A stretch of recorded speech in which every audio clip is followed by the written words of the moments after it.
Shove it, squad. You all remember Bill Goldberg, right? Well, what if I told you that 90% of his gimmick was stolen from a man who had been wrestling since the early 90s? You are about to see the ultimate prototype for Bill Goldberg.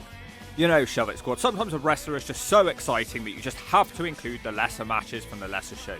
You just don't want to miss a second of the action. We're going to see an incredible 19 matches across today's video and then shove our man a final grade to see if he can do the JOB to the HAWK. Where would Bill Goldberg's career have ended up if it wasn't for today's competitor? Let me know if he'd still be a star. It should be exciting to see the man that Goldberg based his entire career and character off of. Was the original better than the knockoff? We've got to find out. In this video, you're also going to learn that the bookers did not come up with the Goldberg gimmick, or the Gillberg gimmick for that matter, because you're about to learn something, so open your mind. Alright, it's Duane Gill. Did he make the ladies squeal? Duane was a jobber called the Executioner for the WWF for years, never winning any matches, and then he disappeared and left for the WCW, where his career didn't really change one bit. But I'll tell you when it did change, the year 1998. Match 1, Survivor Series 1998, Deadly Game Tournament. Mankind, who will wrestle this one in a suit. Mr. McMahon hypes his opponent as a legend with a crazy win-loss record going back to 1990. A natural athlete who has jumped ship from the WCW. Well, it's probably the biggest introduction a jobber has ever had. Here he is then, Duane Gill. I wonder how long the queue of potential jobbers was for this spot on the pay-per-view. And then Mankind just hits the double arm DDT straight away and does a weird cover for the 3. Well, I'm not often left speechless on a debut, but what the hell am I supposed to say about this one? It's an S. Match 2, Raw, light heavyweight title match. Okay, not sure how getting squashed by Mankind on pay-per-view qualifies you for a title match. Christian is the champion, the challenger is our guy, unfortunately our guy, Duane Gill. I'm not sure who has a more beautiful smile, Gangrel or Duane Gill. Love how his Titantron isn't even up to date. He has hair. Christian starts with a knee to the gut and a knockdown. Christian gets a 2 off an inverted DDT. I'm surprised Duane Gill can kick out. Gill suddenly finds an opening but misses his attack in the corner and Christian inflicts kicks to the gut. Nice gut buster from Christian now, he really loves smashing some gut. Gill is sent out of the ring now where the Brood's stomping down. Christian hits the Umbrella, but the Job Squad are fighting the Brood. This distracts the referee who doesn't see Too Cold Scorpio splashing into the ring. The referee suddenly pops his Ritalin and counts to 3. Duane Gill wins a title in only his second Ring of the Hawk match. He holds the belt the wrong way up. Michael Cole grabs him for an interview, but I can barely hear or understand what he says. Something about it's the greatest moment of his life. This had to be a Vince McMahon idea. I guess it was sort of funny. It's hard to look back at this man and feel mad. A C for entertainment values. Apparently, this was just his first win in 12 years and over 600 matches. Match 3, Heat, light heavyweight title rematch, Christian versus the champion Duane Gill. Lots of smiling faces, everybody is so happy to see this small bold man. Cornette calls Gill's title win one of the most shocking upsets in WWF history. Then he changes his mind and says Gill as champion is disrespectful to the division. Christian jumps him before the bell, he hits a snap slam but is slow following up. He eventually decides on a dropkick. Christian also hits 2 front suplexes without release and a front suplex. Christian flies with an elbow drop now but he misses. Gill makes the pin for a 1 count. Then the Blue Meanie makes his debut as Christian hits the Umbrella. The ref just throws the match out. Gill didn't really get a chance to get anything over here, not a single comedy spot surprisingly. I can't really praise this one, it's an S. Match 4, Raw, Mark Merrow has the mic. He says Duane Gill is from here and he's a moron and a jobber. He vows to retire if he can't beat Duane Gill. Gill has a funny entrance surrounded by the fans and a children's football team. This is like watching John Cena from 2010. Everybody loves him. Except Merrow. He doesn't love him. He's not going to after this match, that's for damn sure. Merrow starts for back body drop. Gill screams in pain. The Marvelous One hits a running knee lift now. Merrow nails the TKO and it should be over, but Scorpio and Bob Holly appear on the ramp. Mark Merrow is being wacky. He looks to hit Marvelocity now. The Blue Meanie shoves him off the top. Somehow, a simple shove off the top is a 3 count. It's just impossible to hate this man Duane Gill, even if the wrestling sucks, it's a D. Match 5, Heat, light heavyweight title. The challenger is Taka Michinoku versus the champion Duane Gill. So many factions on every show. The crowd are reacting to him though quite well, even looking like this. Taka jumps in before the bell. He quickly hits a spinning heel kick and a smack for a 2. Taka with a snapmare now and a drop kick to the back of the head.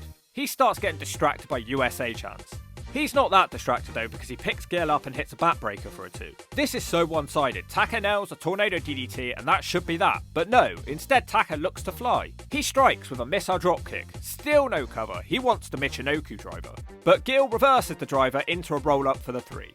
Wow, he actually beat a legend like Taka without any help. Enjoyable and fun little match, it's a C. Match 6, Heat, light heavyweight title. Matt Hardy, okay? Surely this is where Gill loses the belt.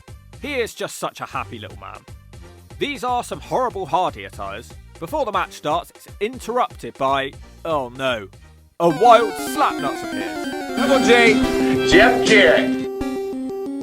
2 videos in a row. What, is he out for some sort of sick revenge plot because he hasn't been appearing much lately? Matt Hardy refuses a handshake and kicks him. Gill runs into another kick and Matt Hardy hits a neckbreaker. Matt Hardy with a sit-out powerbomb? Never seen that from Matt before. No pin is made, instead he hits a springboard moonsault. Never seen that from Matt either. Then the Blue Meanie is here again. He hits a DDT, and I'm not sure how the ref doesn't see that one. That gets Duane Gill a 3. Poor Matt, this guy is burying the entire cruiserweight division. Or the Blue Meanie is. Maybe he should be the champion. He's probably too fat. Let's be honest, Duane Gill did nothing, it's an S. Match 7, Shotgun Saturday tag match, Duane Gill and the Blue Meanie. Well, at least that makes sense. They take on the Acolytes. Rest in peace, Job Squad. Farouk quickly sends Gill into the announce table and slams him on the outside. This footage has given me a seizure. Bradshaw hits a clothesline from hell before it was even his finisher. Gill looks like he's been knocked out by that one. The Acolytes start tagging in and out to prolong this match. Just like Gill, Blue Meanie can't land a move either. Bradshaw brings Gill back into the ring and nails another clothesline. This is domination. The Acolytes do a double shoulder block now. Lots of screaming in this match. Gill tries a leapfrog, but instead Farouk gives him a spinebuster. Gill is ungracefully thrown out the ring like a piece of trash. Farouk hits him with a dominator on the outside, which the cameraman pretty much misses. That wasn't worth doing, was it? The ref then decides to throw the match out because the Acolytes are being too brutal. Yeah, brutal is right. Where's the rest of the Job Squad when you need them? A very fun squash match where Duane Gill took a lot of moves and probably had a sore back the next day. A C. Okay, so this is a really important match. Match 8, Shotgun Saturday Night, 8-man tag. The Job Squad, Gill, Meanie, Scorpion, Bob Holly versus the Hardy Boys. Wait, why does it say there's no mystery under their name? I can only imagine this was some sort of short-lived gimmick over on Shotgun Saturday of giving people a nickname. Let me rewind, what does the Job Squad have under their names? 1, 2, 3 for life. Not much thought went into that one. The Hardys team up with Too Much, who are apparently the best of friends. Scotty isn't even here, it's a guy called Kevin Quinn who makes the girls grin. What, so Scotty isn't Grandmaster's best friend, it's this random jobber guy? This must be like the most jobbery of jobberish matches. I thought Gill wasn't even going to take part in this match, but shockingly he does. He even hits a dropkick on Kevin Quinn. That takes away his grin. That is some serious jobber on jobber violence. What's that I hear from the crowd? They're chanting Gillberg. So the crowd came up with a gimmick for him. I can't believe this. I bet Vince Russo took credit for this gimmick. It was the crowd who did it. Some random fat drunk idiot in the crowd created a whole gimmick. Problems. I want to talk in just a few minutes about the situation with Shane and what's going to happen to anybody that tries to... We come back from an advert break seeing Gill all fired up in the ring. Brian Christopher sneaks up behind him and hits a full Nelson facebuster. He also hits a back body drop. Matt Hardy has the tag and once again hits a sit-out powerbomb. Jeff Hardy gets the tag. Both Hardys at the same time with a splash leg drop combination. The Blue Meanie breaks up the pin. Bob Holly cheap shots Jeff and Duane Gill collapses for no reason at all. He manages to tag out to Scorpio and that very man wins with a top rope victory roll. Very fun, but Gill didn't manage much of anything other than a dropkick. It's a D. Match 9, Raw. Well, this is finally where we get to see the debut of the Gillberg character. It's hilarious. They collect him from the back and he's surrounded by jobbers with crappy pyro. Can't forget the fake piped-in chants of Gillberg. Such happy times, even watching this back. Now I've gone back and checked the dates, and the last match was indeed taped before this episode of Raw, which means the fans invented Gillberg. Fan power right there. Gillberg even gets a promo where he asks the wrestlers in the back who's first. Oh, so Goldberg completely ripped off his line and changed it to who's next. I wonder how many brain cells that took to think up. Gillberg issues an open challenge which is answered by a women's wrestler, Luna. The match goes about how you would expect, but Gillberg shows off the move that would inspire a young Bill Goldberg. Except Gillberg can't even hit the spear and his jackknife is a massive fail. Luna beats him with a splash. But wow, what a turnaround for this nothing jobber. He is now one of the most entertaining people on the show. It's a B for the debut of this incredible gimmick. Match 10, Heat. Tiger Ali Singh. Surely the monster Gilbert can beat this guy. I never rated him at all. I love how Gilbert still gets his full entrance, even on heat. He's screaming like an animal and drumming his own face. I would not mess with this guy. Gillberg runs with a spear straight away, but it has zero effect. Singh picks him up and hits a powerbomb. He celebrates like he won a pog contest. That almost backfires as Gill gets him up for the jackhammer. Just like the last match, he botches it, and Ali Singh takes the pin just like that. This means that Luna is officially more of a badass than Tiger Ali Singh. The match made me laugh out loud a couple of times, and that's the point of it, isn't it? So it's a B. Match 11, Royal Rumble 1999. Unfortunately for Gillberg, he draws a poor entry number at number 4. Hey, at least it's a big payday for a man who probably needed it. Edge and Draws are in the ring. He ignores Edge to pose. Bad choice because Edge throws him out straight away. It's an S.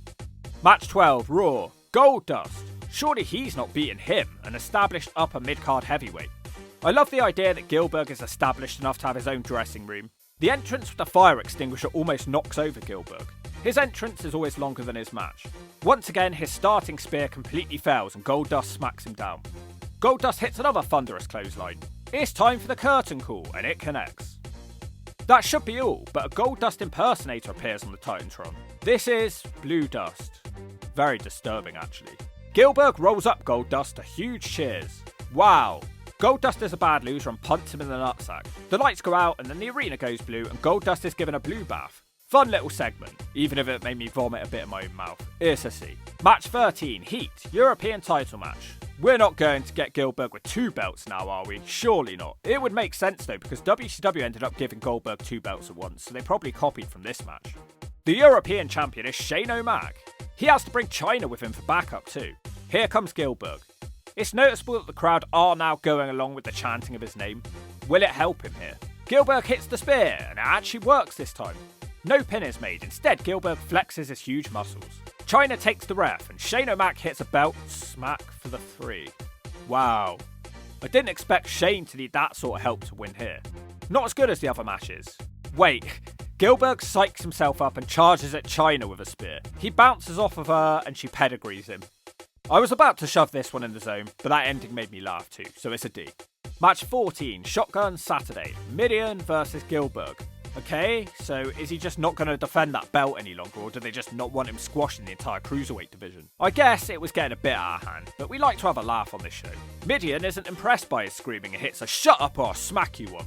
Gillberg is dragged into the ring and Midian simply hits a net breaker for the 3. It went 10 seconds. This one is truly worthy of an entry into the shove-it zone. Match 15, Heat Battle Royal. The 2 winners of this match get to tag up in a pay-per-view match at WrestleMania. Slapnuts makes his second appearance. He truly is back with a vengeance in this video. This match is dumb because there are established tag teams in this match and also random wrestlers, yet no established tag team will win this one, so it's a waste of time. Gillberg still gets his full entrance. I like the consistency they've shown with this guy. Gillberg is about the 4th man eliminated by a Harris twin of all people. It can't get much worse than that. The match is won by D'Lo Brown and Test, and they're off to WrestleMania, a match that made no sense, and Gillberg's inclusion was pointless. It's an S.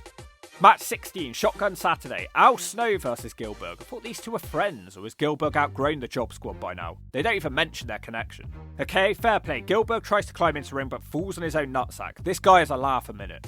Goldberg was miserable in comparison. Al Snow cackles and falls down with laughter. Gillberg is well and truly stuck. Snow starts bouncing him on the ropes until he falls off. Snow hits one simple smack for the 3. It's a D. Again, I had to laugh, but I think it needs to be starting to progress in some way. He isn't even bothering to defend that belt anymore. Gillberg does also manage to get onto the UK tour and he competes at No Mercy 1999, another loss to Tiger Ali Singh. For some reason, I can't find this one, but I don't think we missed out on much. Shove it. Match 17, SmackDown, World Heavyweight Title Match. Main event? Oh no, I wanted it to be the main event.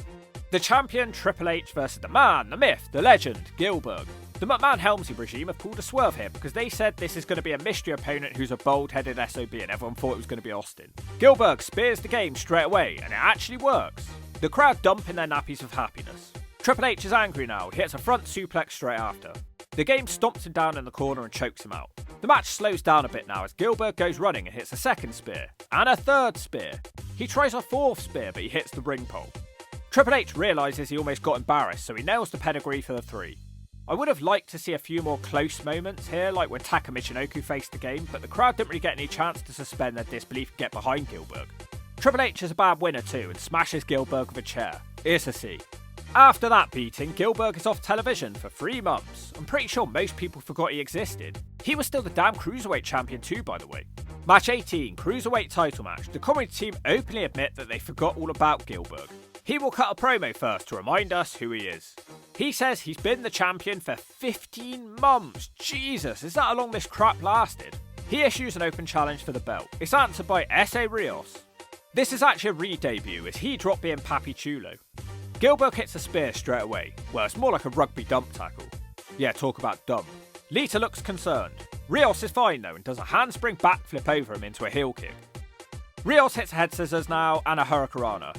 Then a stunning moonsault and the match is over. Lita is a dick too and also does a moonsault. Well, it wasn't the greatest title reign ever, but you can't knock him for being boring. A D for this one.